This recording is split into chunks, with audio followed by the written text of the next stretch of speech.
siga bendiciendo por su pura gracia y te llene de paz, de amor, de esperanza en sus fieles promesas. Continuamos con las prácticas de interpretación bíblica, analizando un título muy interesante: La pregunta que cambió la historia del perdón. La pregunta que cambió la historia del perdón. Esta pregunta la encontramos en Mateo capítulo 18, versículo 21, que la hizo Pedro. Entonces se le acercó Pedro y le dijo: Señor, ¿cuántas veces perdonaré a mi hermano que peque contra mí? ¿Hasta 7? Repitamos la pregunta. Entonces se le acercó Pedro y le dijo: Señor, ¿cuántas veces perdonaré a mi hermano que peque contra mí? Hasta 7.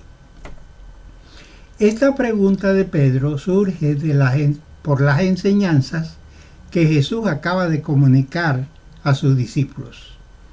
Analicemos el contexto anterior para encontrar la motivación y el significado de esta interrogante. Leemos en Mateo capítulo 18 que versículo 1 en adelante, que dice: En aquel tiempo los discípulos se acercaron a Jesús diciendo: ¿Quién es el más importante en el reino de los cielos? Jesús llamó a un niño y lo puso en medio de ellos y les dijo: De cierto os digo que si no os volvéis y hacéis como niños, jamás entraréis en el reino de los cielos. Así que cualquiera que se humille como a este niño, este es el más importante en el reino de los cielos. Y cualquiera que en mi nombre reciba a un niño como este, a mí me recibe. Cuando analizamos este contenido, nos vamos a encontrar que los discípulos estaban preocupados e interesados por la jerarquía de poder, la fama, la riqueza, entre otras cosas. Por eso ellos preguntan: ¿quién será el mayor o el más importante en el reino de los cielos? Los discípulos habían oído a personas del pueblo de Israel que decían a Jesús: Hijo de David, ten misericordia de mí. Jesús no los reprendía por lo que decían. Natanael, en presencia de algunos de los discípulos, también lo dijo: Tú eres el rey de Israel, tú eres el ungido de Dios. Y Jesús también les había prometido que se iban a sentar sobre 12 tronos para juzgar a las 12 tribus de Israel. Ellos, creyendo todo esto, llegaron a irse convenciendo de que Jesús iba a ser el rey sobre toda la tierra, especialmente sobre Israel, iba a dominar todo, iba a tener el control y la soberanía de todo. Por lo tanto, ellos comenzaron a alimentar el deseo de estatus, de fama, de poder, de gloria, de riqueza, de admiración, de ser los que daban las órdenes, los jefes, los que eran obedecidos, los que tenían sus sirvientes, los que estaban rodeados de belleza, de fama, de riqueza, de poder ilimitado para gobernar. Un sueño interior de cada ser humano de ser admirado y exaltado. Subió a sus corazones el deseo de estar sentados al lado de Jesús en el reino y ser los más importantes de todos los habitantes del planeta, escogidos y especiales. Jacobo y Juan no pudieron contenerse y tomaron la iniciativa, apoyados por su madre y por el vínculo familiar que tenían con Jesús, porque eran primos hermanos. Tanto Marcos 9 como Lucas 9 también narran el incidente que sucedió en Capernaum. Ya los discípulos venían discutiendo sobre estas cosas y Jacobo y Juan tomaron la iniciativa para conseguir los primeros puestos antes que los otros estuvieran por solicitarlo. Esto causó un malestar, un disgusto entre los mismos discípulos por apoderarse de los puestos más valiosos e importantes, Y entonces produjo un conflicto. ¿Cuáles eran las motivaciones para este planteamiento? Había un deseo de éxito, de prestigio, de reconocimiento social como ambición personal. Había una necesidad de dominar situaciones, de controlar personas, de mantener a algunos en incertidumbre, pero también en servidumbre. Necesitaban como recompensas de dinero, de estatus, de poder amplio, de privilegio, de acceso a recursos exclusivos y extraordinarios. Estaban distorsionando la situación buscando la superación personal que se convertía en obsesión y en egoísmo extremo. ¿Cuáles son las características de estas personas? Ven a los demás como rivales, no como colaboradores. Son persistentes, rara vez abandonan sus objetivos, incluso ante los obstáculos, siguen adelante. Se encargan de manipular situaciones, utilizan alianzas, discursos o favores para avanzar de manera egoísta. Son extremadamente egocéntricos, priorizan sus intereses sobre los demás. Tienen o desarrollan la capacidad de liderazgo para imponer su posición, en lugar de inspirar, imponer. Jesús los sorprendió con la solución a este conflicto. Llamó a un niño y lo puso en medio de ellos y les dijo: de cierto os digo que si no os volvéis y hacéis como niños, no entraréis en el reino de los cielos. Note una diferencia que ellos están planteando quién será el mayor en el reino de los cielos, porque ya se consideran dentro. Y ya tenían promesas también. Entonces Jesús les dice: primero hay que entrar. Y para entrar tiene que volverse y ser como un niño. Un niño es sumiso a sus padres y no pretende dañar y lastimar a otros niños por alcanzar poder, estatus, riqueza, fama, gloria, etc. Juega con otros niños como igual y a pesar de que algunas veces sale llorando y lastimado, vuelve al grupo como si no hubiera pasado nada, ningún récord, y con humildad vuelve a integrarse, a menos que le hayan infundido miedo. Busca afecto y aprobación de sus autoridades, padres y maestros, familiares y amigos. Es enseñable, corregible, no se opone por recibir órdenes, cumple tareas, recibe correcciones, sobre todo si se enseña con amor y justicia. Jesús enseña que el reino de los cielos no se podrá entrar buscando poder y prestigio, sino con humildad, sencillez y dependencia de Dios. Cristo vivió con humildad y nos llamó a ser humildes, no arrogantes. Él dijo: aprendan de mí, que soy manso y humilde de corazón, y hallaréis descanso para vuestras almas. Para ser grande debe primero a depender de Él, a seguir sus instrucciones y tomar la iniciativa, como hizo el Señor, de servir, porque Él no vino para ser servido, sino para servir y dar su vida en rescate por muchos. Entonces la humildad es el primero, el amor desinteresado, el esfuerzo y estar dispuesto a sufrir por el bien del otro. No es hacer sufrir al otro para el bien mío, es a lo contrario. Jesús continúa con la exhortación del que es motivo de tropiezo por querer ser extremadamente egoísta, buscando su propio beneficio, pasando por encima de los demás. Por eso Jesús les habló del niño y él le dice: bueno, si el que reciba a un niño, a mí me recibe. Porque yo no tengo esa conducta arrogante, soberbia de despreciar, de lastimar, para buscar un puesto principal entre los poderes humanos, porque yo estoy aquí para servir, para ayudar, para edificar, para consolar, para bendecir, para dar vida eterna, para dar perdón de pecados. Entonces, luego Jesús dice que las personas que tienen esa actitud entonces comienzan a dañar a otros. Es cuando Jesús comienza a plantearles lo siguiente. A partir del versículo 6, cualquiera que haga tropezar a uno de estos pequeños que creen en mí, mejor le fuera que se le atase al cuello una gran piedra de molino y se hundiese en lo profundo del mar. Hay del mundo de los tropiezos. Es inevitable que hayan tropiezos, pero hay del hombre que los ocasione. Por tanto, si tu mano, tu pie te hace tropezar, córtalo y échalo de ti. Mejor te es entrar en la vida cojo o manco que teniendo 2 manos o 2 pies ser echado en el lago de fuego eterno. Y si tu ojo te hace tropezar, sácalo y échalo de ti. Mejor te es entrar en la vida con un solo ojo que teniendo 2 ojos ser echado al infierno de fuego.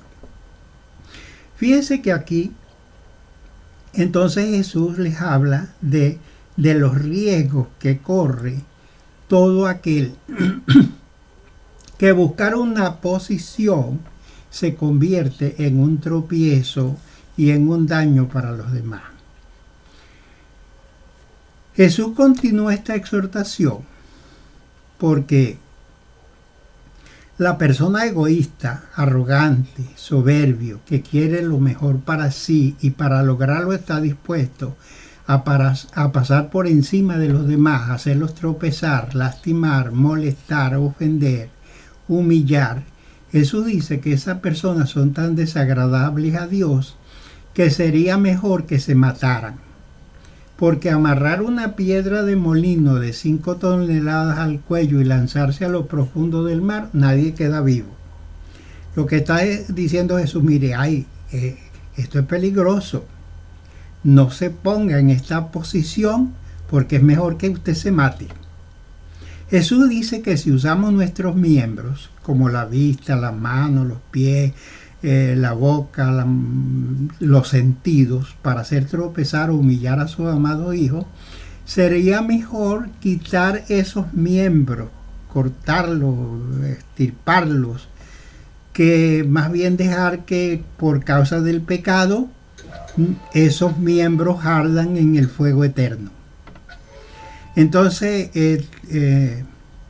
hacer tropezar a un creyente es sumamente peligroso. Y Jesús no está hablando en juego. Esto es muy serio y hay que ser muy cuidadoso para que por estar buscando nosotros nuestro egoísmo estemos dañando a otros. Podemos verlo desde los 2 puntos de vista, desde el punto de vista negativo y desde el punto de vista positivo. El que es negativo va a hacer tropezar deliberadamente al otro. El que es positivo va a buscar ayudarlo, a lograr que avance, a buscar el bienestar del otro. Con relación al trabajo, se puede ocultar información negativamente, se sabotean proyectos, se generan tensiones, se siembra desconfianza, se baja la productividad y se establece un clima tóxico. Desde el punto de vista positivo, se comparte conocimiento, se apoyan en tareas difíciles, se reconoce el esfuerzo, hay innovación, motivación y equipos sólidos. Con relación a la iglesia, también se excluyen a personas de ministerios, se desacreditan dones, se fomentan rivalidad espiritual, resultados, división y pérdida de unidad en la comunidad. La parte positiva es que se anima a participar, se reconocen talentos, se fomenta la unidad, se desarrolla el crecimiento y hay una cohesión comunitaria favorable. Con relación a la familia, las familias negativas, tóxicas, que sirven de tropiezo, hacen comparaciones dañinas con sus hijos, con el cónyuge, con otros, con la finalidad de ridiculizarlos, para controlarlos y producen inseguridad, resentimiento, distancia emocional, odio y rencor. Se hacen desagradables por la manera de tratar a los demás, mientras que en forma positiva se celebra cada logro, se acompañan los errores para dar confianza, se produce autoestima, hay fuertes lazos, vínculos afectivos sanos, hay motivación, hay agradecimiento y la familia vibra cuando hay esa unidad, esa armonía, esa esperanza, esa paz. Se fomenta eso por no querer ser tóxico. Con relación a las relaciones humanas, se manipula, se excluye socialmente, se interfiere en los vínculos ajenos y produce aislamiento, rivalidad, pérdida de confianza. Nadie quiere estar con esas personas tóxicas. Pero el que es positivo se incluye, se respeta, se apoya en proyectos personales y en cooperación con otros. Produce amistad genuina, cooperación, redes de apoyo, empatía, solidaridad y hace la vida muy agradable. Entonces Jesús también continúa añadiendo en la comunicación sobre estas relaciones diciendo: mirad, no tengáis en poco a ninguno de estos pequeños, porque os digo que sus ángeles en los cielos ven siempre el rostro de mi Padre que está en los cielos. Porque el Hijo del Hombre ha venido a salvar lo que se había perdido. ¿Qué os parece? Si algún hombre tiene 100 ovejas y se extravía una, ¿acaso no dejará las 99 en las montañas e irá a buscar la descarriada? Y si sucede que la encuentra, de cierto os digo, que se goza más por aquella que por las 99 que no se extraviaron. Así que no es la voluntad de vuestro Padre que está en los cielos que se pierda ni uno de estos pequeñitos. Aquí volvemos con la misma situación, una situación positiva y una situación negativa. La situación negativa es que no los tengáis en poco, no los menospreciéis, no desprecie a estos pequeñitos míos, no se atreva a eso. Y él dice, mire, que los ángeles en los cielos ven el rostro de mi Padre que está en los cielos. El escritor a los Hebreos capítulo 1 versículo 14 dice que los ángeles son ministros de Dios para servir a los herederos de la salvación. Los ángeles de Dios están presentes, están viendo y oyendo nuestras acciones y llevan noticia al cielo con relación a nosotros, que pueden ser buenas noticias o malas noticias de los que llevan, pero ellos son espectadores. Por eso en el libro de Job, que los ángeles se presentaron ante Dios y en una ocasión se presentó Satanás y Dios le dice, mire, ¿y de dónde viene? ¿Y qué estabas haciendo? ¿Y no te habías visto en mi siervo Job? Que yo sé de su vida y los ángeles me traen noticias de ello. Entonces, todo lo que tiene que ver con la tierra tiene que ver con el cielo. Debemos estar muy pendientes porque el Señor está pendiente si a sus hijos los menospreciamos, los tenemos en poco o los valoramos. Ese es el lado negativo, pero vea el lado positivo. Es como el hombre que tiene 100 ovejas y se le extravía una.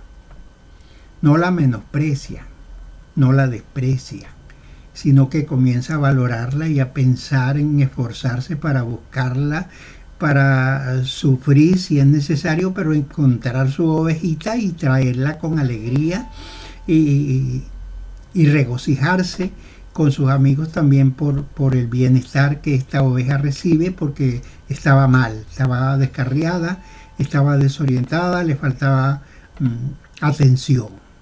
Y entonces así dice el Señor, que no es la voluntad de Dios que se pierda uno de estos pequeñitos. Entonces fíjese también que aquí se nos exhorta a no despreciar a ningún hermano, a no tenerlo en poco, no hacer acepción de personas y valorarlos como al Señor, porque Jesús dijo que el que lo recibe a Él, recibe al Padre. Entonces, recibir a un creyente es recibir a Cristo, como dijo Jesús. Lo que hicieres a uno de mis pequeñitos, a mí me lo hacéis. Ahora veamos lo positivo y lo negativo cuando se menosprecia y cuando se valora en la parte positiva. La motivación principal de menospreciar a los otros es por la inseguridad misma que nosotros tenemos en nuestro interior. Tenemos la necesidad como de control, tenemos envidia, tenemos un ego inflado, somos arrogantes, soberbios y descarados. Y eso nos hace llevar a despreciar a los demás.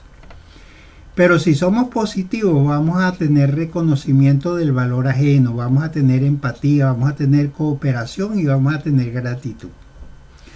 Con la actitud a los demás, vamos a tener un desdén, un sarcasmo, una crítica destructiva, una ofensa, una humillación, algo que destruye. Si vamos a ser positivos, vamos a tener respeto, aprecio y apoyo genuino. Con la relación social, el negativo, el que desprecia al otro, genera rivalidad, desconfianza y aislamiento. Mientras que el positivo fomenta confianza, amistad y colaboración. El impacto emocional en otros. Los frustramos, les causamos dolor, baja estima, resentimiento, deseo de venganza, porque los lastimamos. Pero cuando somos positivos, motivamos la alegría, el fortalecimiento de la autoestima, la gratitud, la alabanza y bendecimos. ¿Cuál es el impacto emocional en uno mismo? Cuando uno es negativo tiene una sensación temporal de superioridad, pero un vacío y un resentimiento de largo plazo y un rechazo social. Eso es automático. Uno se va a sentir mal uno mismo dentro de sí. Pero si es positivo va a sentir una sensación de bienestar, de satisfacción, de paz, de sentido de propósito. Se va a sentir muy bien. ¿Cuáles son los resultados prácticos de las cosas negativas? Las relaciones van a ser muy frágiles, llenos de conflicto, pérdida de credibilidad, la fama como persona mala, abusiva y descarada, esa va a ser la que va a resaltar. Mientras que el que es positivo tiene relaciones sólidas, tiene cooperación, tiene una reputación positiva y es una persona que inspira confianza, que deseamos tenerlo como amigo porque es una persona que valora, aprecia, ama y respeta. ¿Cuáles son las consecuencias de largo plazo en esta situación? Habrá un aislamiento, un desgaste social, un rechazo y una baja estima. Al fin, si mantenemos esa posición, quedaremos alejados de los seres queridos y alejados de Dios. Pero si somos positivos, estaremos integrados a Dios, a la voluntad de Dios, a la comunión con Dios, al crecimiento personal y también comunitario. En lugar de hacer tropezar, menospreciar, dispersar o alejar, deberíamos tener la actitud del pastor que perdió una oveja y la busca con diligencia para traerla al redil con amor, porque la valora, la aprecia, la ama, en lugar de lastimarla, la ayuda y la restaura. Entonces tengamos en cuenta que Dios está mencionando también a los ángeles sobre esta situación. Fíjense que un mal ejemplo también puede, alguien que nos está siguiendo podemos dañarlo. Podemos con el mal ejemplo, con la mala manera de comunicar, de expresar, de tratar, podemos estar lastimando, tropezando, menospreciando. Y se cita el escritor a los Hebreos, capítulo 12, versículo 15 al 17. Él dice: mirad bien, no sea que alguno deje de alcanzar la gracia de Dios, que brotando alguna raíz de amargura os estorbe y por ella muchos sean contaminados.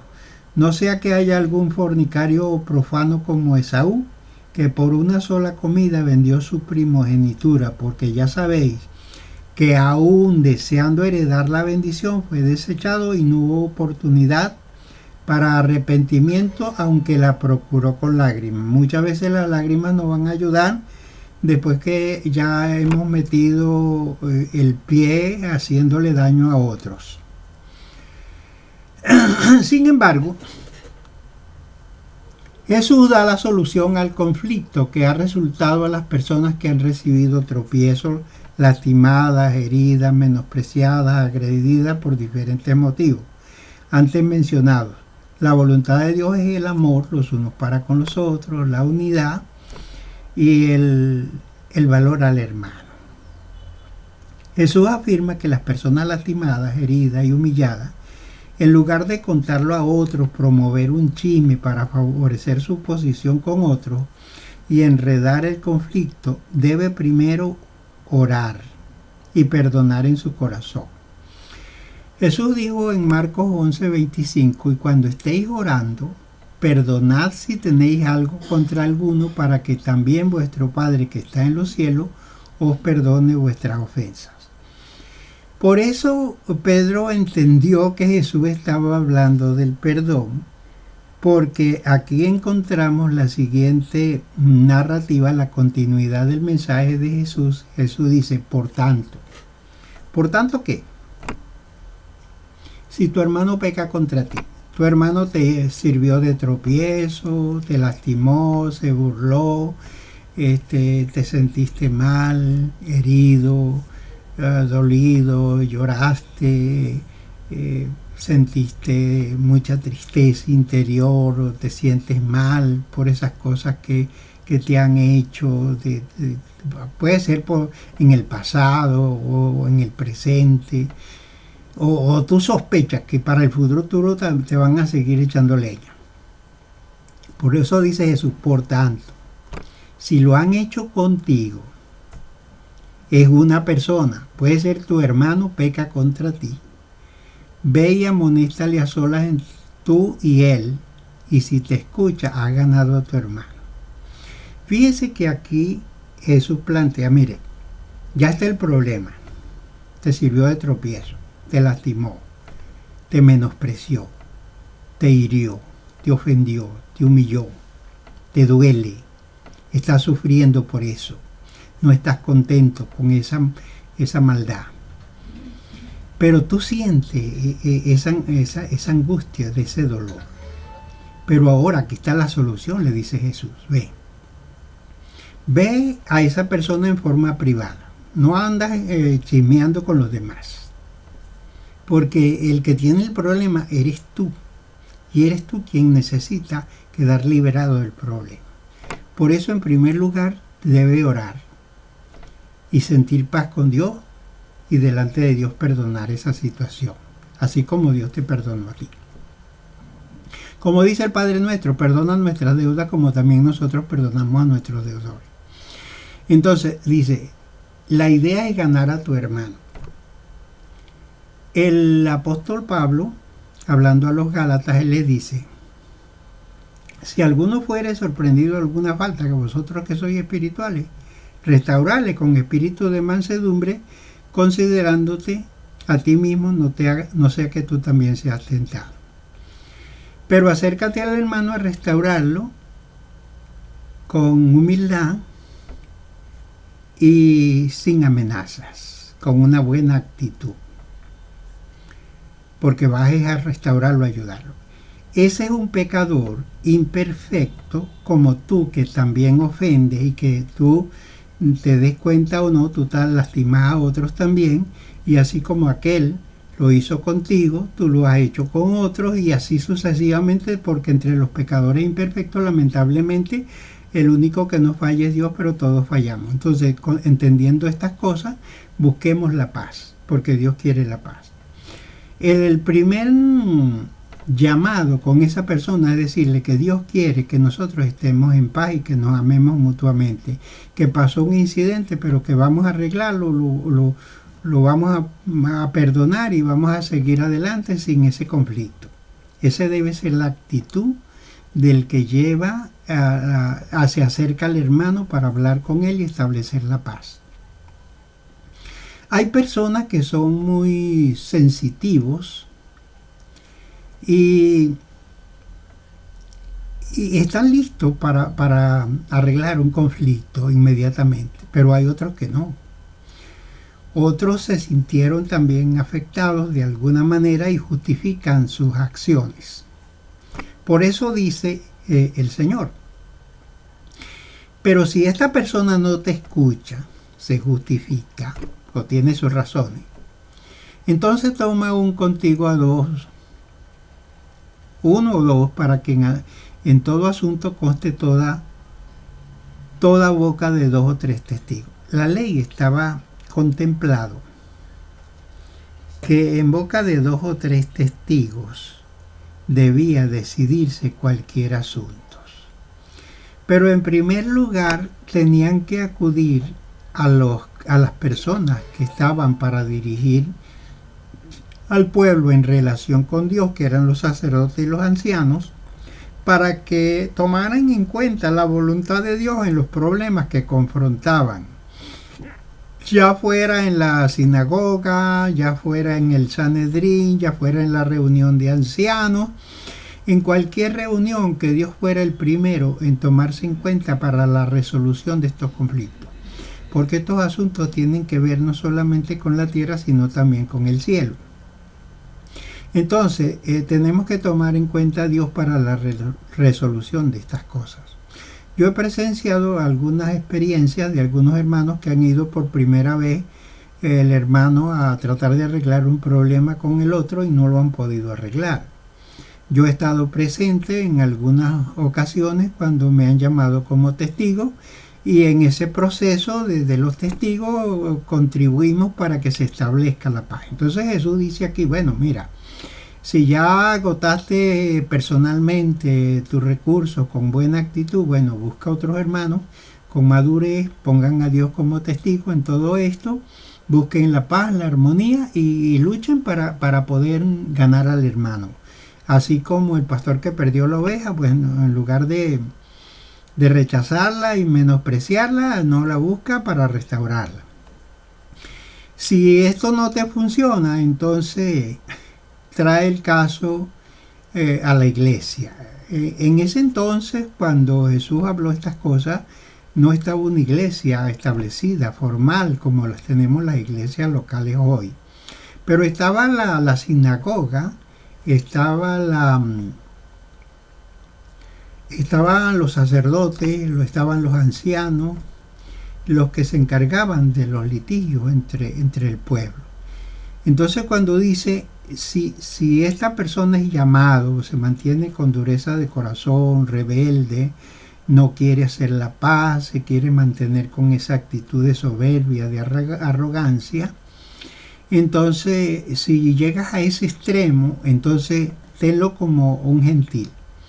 ¿Qué era un gentil para un judío? Porque en la iglesia de Jesucristo hoy está llena mayormente por gentiles, no por judíos. Pero cuando le dice aquí tenle por gentil, porque este era un problema que suscitaba entre los judíos, y para los judíos los gentiles no tenían chance entre las promesas de Dios, porque eran exclusivamente para ellos. Dios no formaba parte de los gentiles.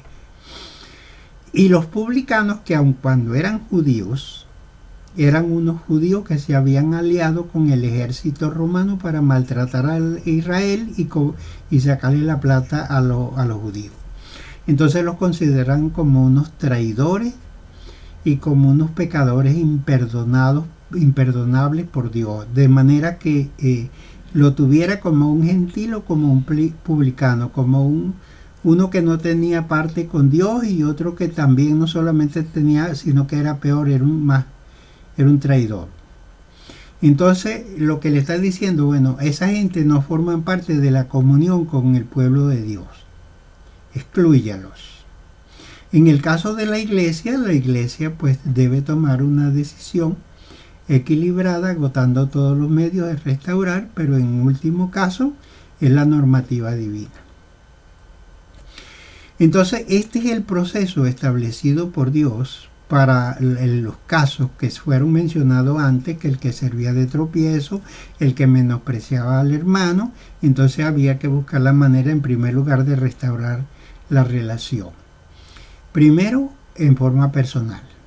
Segundo, con 2 o 3 testigos, personas de ejemplares, de sabiduría, de madurez, que promuevan la paz y que sepan cómo plantear una situación tomando en cuenta a Dios.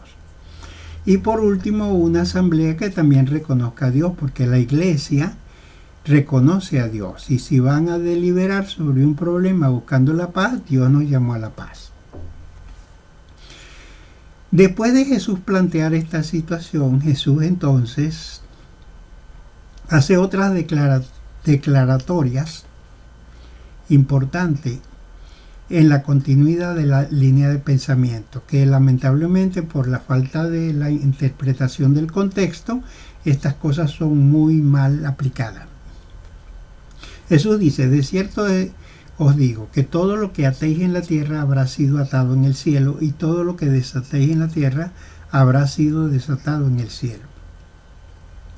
Para poder entender el significado de esta declaración a la luz de su contexto, tenemos que entender que Jesús viene hablando de problemas que se suscitan entre las personas que por su egoísmo son tóxicos, dañan a otros, los lastiman, los hieren, les sirven de tropiezo, bueno, que arreglen su problema. Pero aquí Jesús le está diciendo: de cierto digo que todo lo que atéis en la tierra, fíjense, atéis, y todo lo que desatéis. La palabra atéis aquí es un verbo que en el mismo griego aparece como un pretérito indefinido. Algo muy lejano en el pasado. Fíjense. Cuando dice para que todo lo que atéis en la tierra, parece que es lo que estoy yo realizando ahora. No. Es lo que Dios tenía en mente en el pasado lejano, en la eternidad, de que esto me iba a pasar a mí o a ti, y Dios lo estaba permitiendo para que tú tuvieras un corazón con tu hermano como el corazón de Dios. Dice que Dios es lento para la ira y grande en misericordia. Nosotros somos rápidos para la ira y poquitos en misericordia. Entonces Dios está consciente de que esto te iba a pasar, para que cuando te pasara entendieras que Dios contigo ha sido lento para la ira, porque con tus pecados no te ha destruido, ni a mí, sino ha tenido misericordia, para que cuando otro pecara contigo muestres el corazón de Dios como Él muestra su corazón contigo, para que tengas misericordia y para que aprendas a perdonar y a ser paciente con otros también. Entonces aquí lo que está, todo lo que atéis, es que Dios ya sabía que esto, y cuando esta situación se diera, Dios quería que tú tengas el corazón como el corazón de Dios para resolver este conflicto. Porque si Dios no tuvieras la misericordia de Dios, Dios no te hubiera perdonado y no tuvieras todas las bondades y las bendiciones que tienes ahora. Y entonces dice: para que todo lo que atéis en la tierra habrá sido atado en el cielo. Ok, si lo atas aquí, queda atado. Bien, en el cielo. Ha sido atado. Este sido atado, o habrá sido atado, es un verbo en estado perfecto. Un pretérito perfecto. ¿Qué significa? Algo cercano al presente, pero que pertenece al pasado. Significa que si tú estás dispuesto a solucionar el problema, Dios te capacita, te dirige para que resuelvas el problema. Si el problema queda resuelto en la tierra, queda resuelto en el cielo. Si el problema no queda resuelto en la tierra, el problema no queda resuelto en el cielo, queda pendiente. Porque fíjense que aquí no está hablando de atar y de desatar cosas como algunos dicen, ¿verdad? Algunos dicen, ay, Satanás, te ato, te pisoteo, te esto, ok. Lo sacan de aquí porque lo dejan fuera de su contexto y se ponen a inventar. Ato tal cosa, desato tal cosa, lo sacan de su contexto. Pero Jesús está hablando de los problemas que hay que resolverlos y que si los resolvemos en la tierra también quedan resueltos en el cielo, y si no están resueltos en la tierra, siguen pendientes en el cielo. Entonces Jesús dice, otra vez les digo que si dos de vosotros se ponen de acuerdo en la tierra acerca de cualquier cosa que pidan, les será hecho por mi Padre que está en los cielos. Primero resuelvan el problema. Después vengan a mí para yo atenderles sus problemas, sus necesidades, sus aspiraciones, sus sueños, sus deseos. Primero, póngase de acuerdo con su hermano, esté en paz con él, agote las medidas que yo le di. Y si aquel no está de acuerdo, bueno, ya usted hizo su parte y ya usted no tiene problema, entonces usted se puede poner a orar. Pero si están divididos y en conflicto, no vengan a mí a orar, porque yo así no los voy a atender.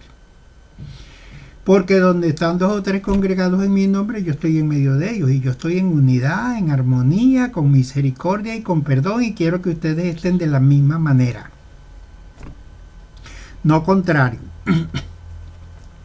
Fíjense entonces que es cuando citamos el texto que yo mencioné desde el principio, que Pedro entendió que Jesús estaba hablando era del perdón, no de otra cosa. Por eso es que Pedro se acerca a Jesús y le dice, Señor, ¿cuántas veces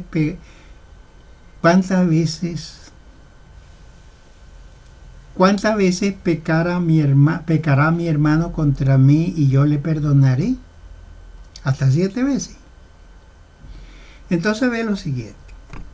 Ahí están hablando de un proceso de 3 veces. Tu hermano te sirvió de tropiezo, te menospreció, te lastimó, ve tú y habla con él. No resultó, bueno, busca 2, 3 testigos según la ley. Sigue el mismo proceso para establecer la paz. No se logró, bueno, ve a la asamblea y busca el apoyo mayoritario para establecer la paz. Siempre buscando la paz. 3 veces. Ya se llegó a la conclusión, si el problema quedó resuelto la primera vez, y bueno, ya se acabó el rollo. Si en la segunda vez se debe terminar el rollo, y en la tercera vez, bueno, debe terminarse.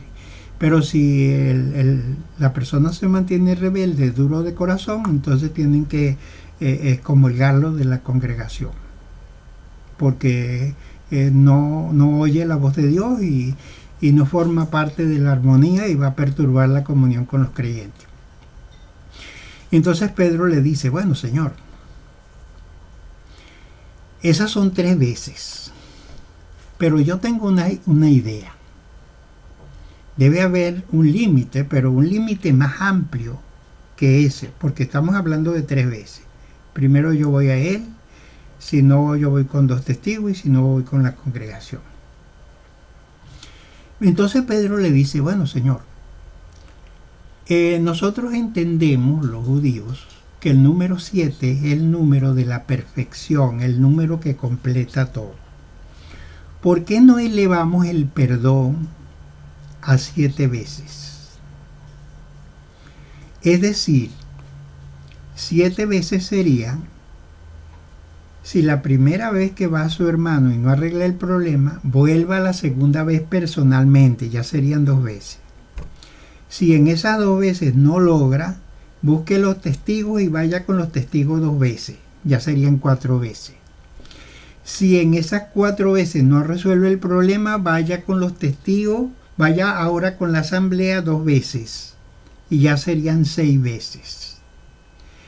Y al final, la 7ª sería para resolver. Eso sería el número perfecto que nosotros entendemos que sería la solución perfecta.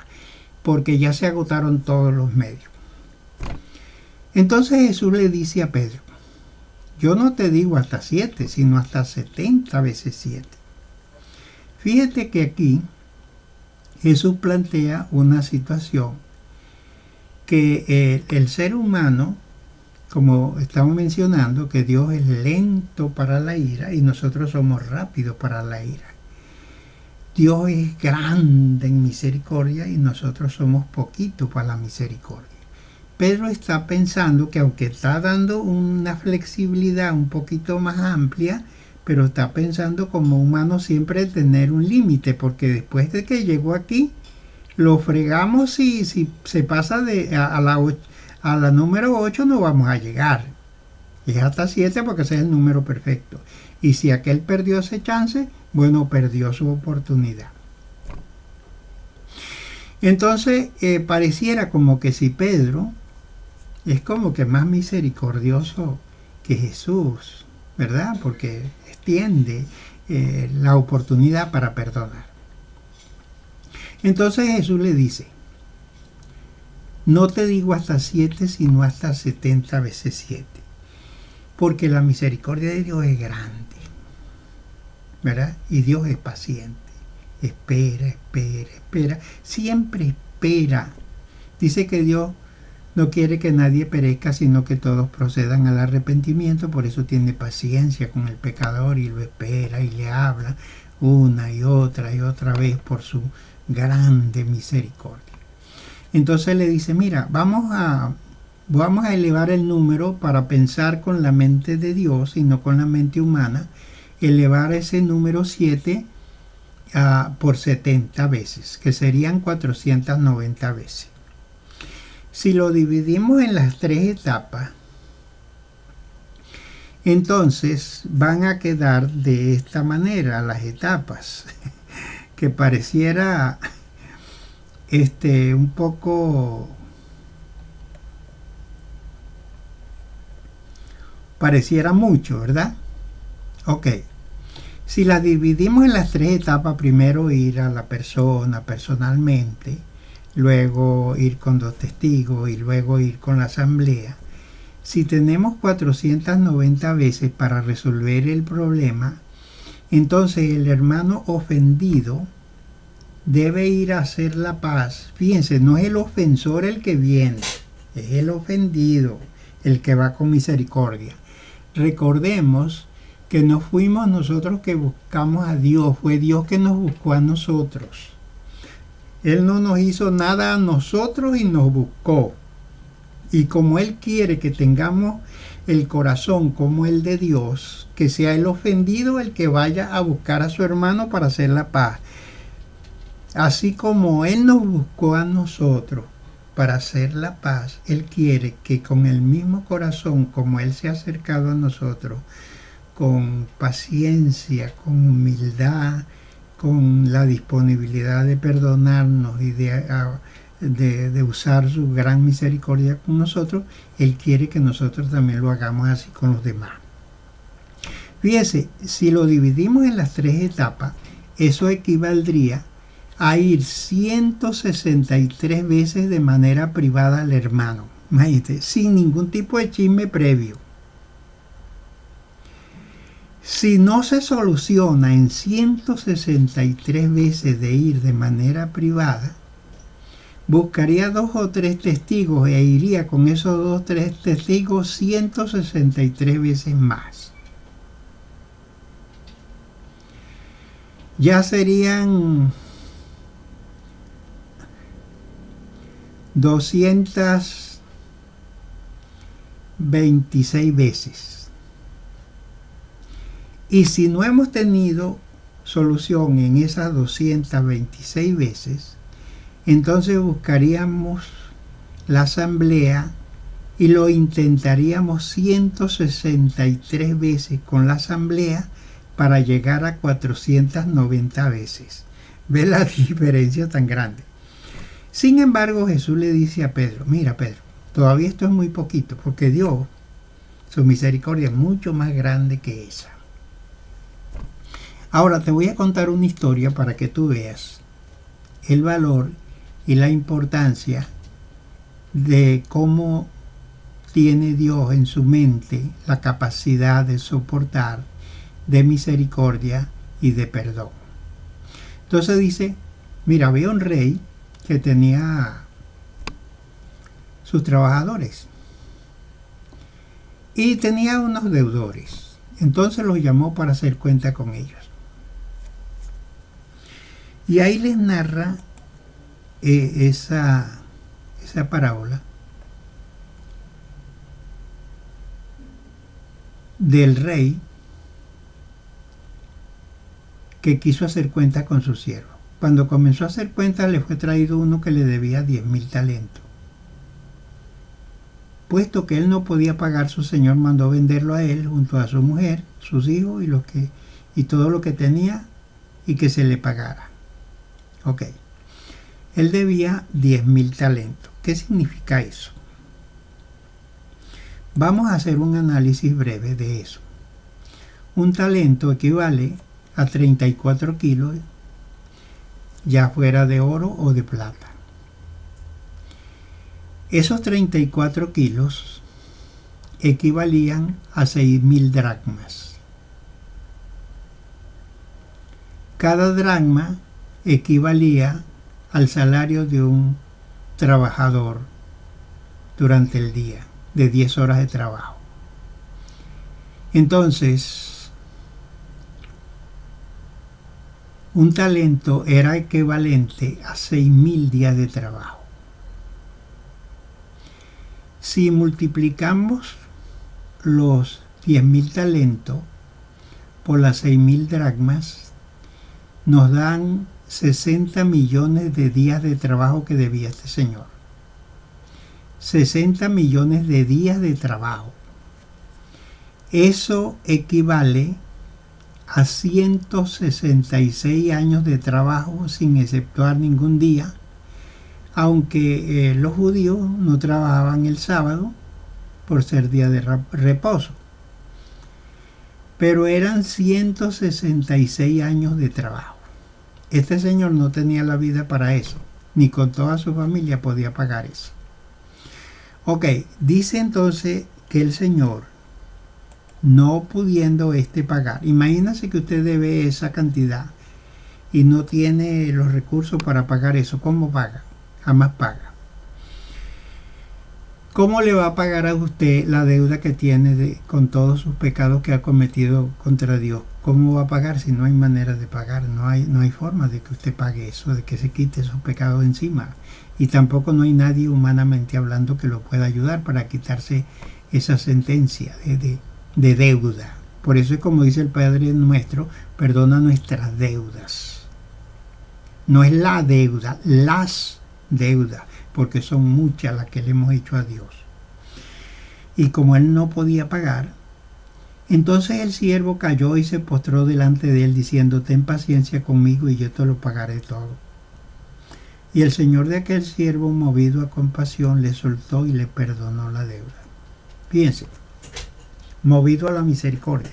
¿Por qué? Porque Dios es grande en misericordia. Aunque no podía pagar, Dios le dijo, está bien, como yo soy grande en misericordia, no me debes nada, no te confisco tu familia, no tienes consecuencias, vete tranquilo, estamos en paz, tampoco te despido del trabajo. Fíjense que lo trató como si no debiera nada, aunque no podía pagar y tenía una deuda. ¿Quién había sido agraviado? El rey, porque él era el que había gastado su fortuna, ¿verdad? ¿Quién es el agraviado con nuestros pecados? Dios, porque él no nos ha hecho nada malo sino bueno. Y nosotros hemos hecho demasiado malo y él lo que ha hecho es misericordia con nosotros. Es demasiado lo que nos ha perdonado, es muy grande en misericordia. Pero el Señor continúa la narración diciendo, pero al salir aquel siervo halló a uno de sus consiervos que le debía 100 denarios y agarrándolo lo ahogaba diciendo, paga lo que me debes.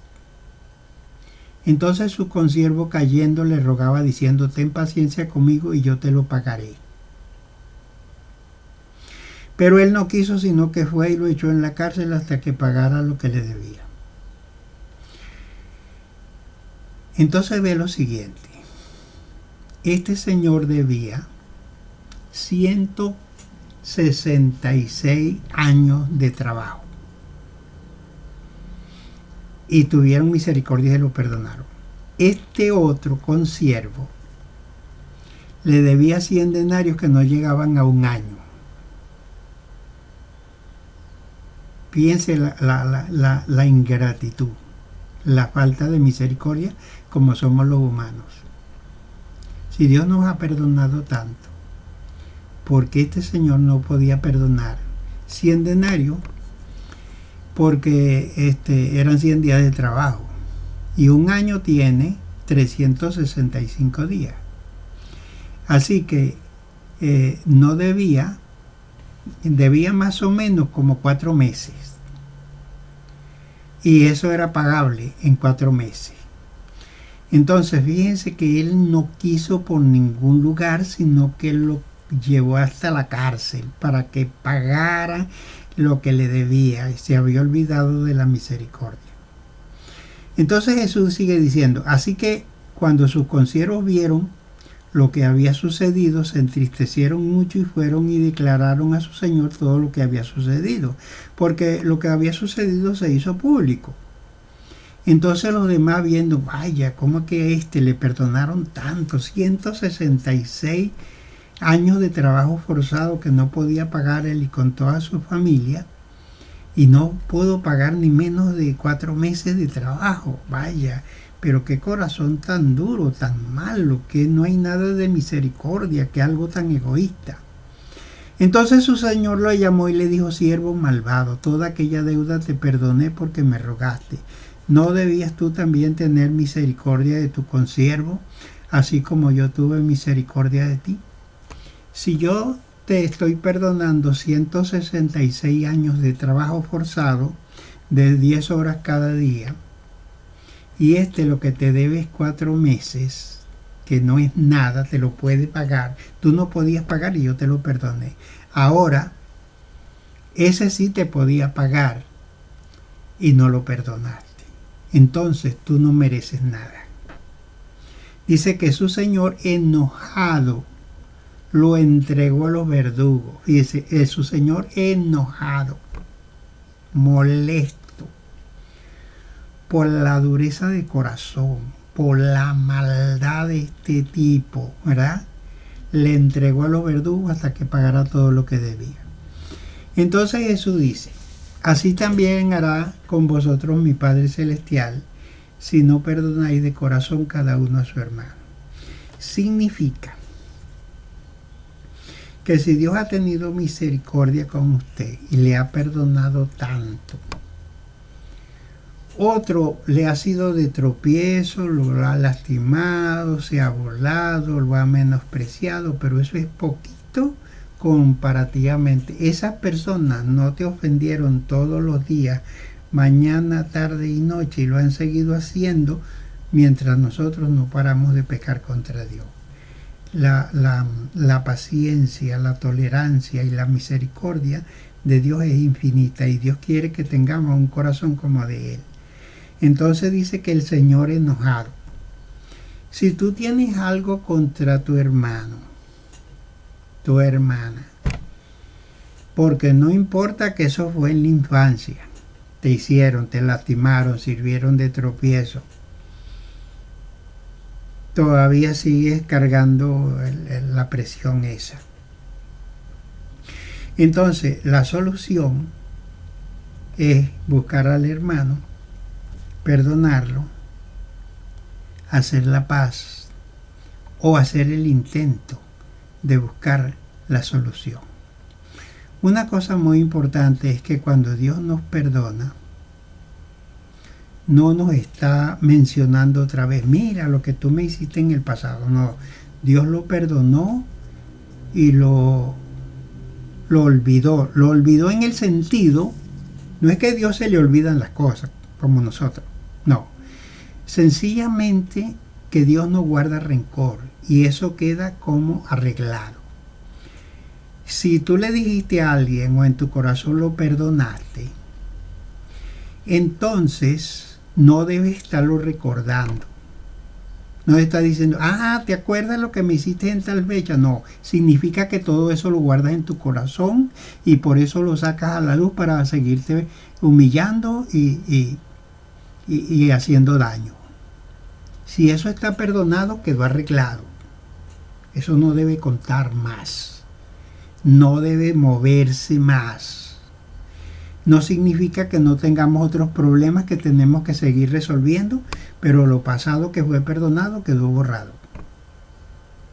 Por eso cuando el Señor nos perdona nos quita la condenación y no nos vuelve a condenar otra vez porque faltamos, sino porque eso quedó borrado. Y las ofensas del presente, Él ha buscado la solución, porque si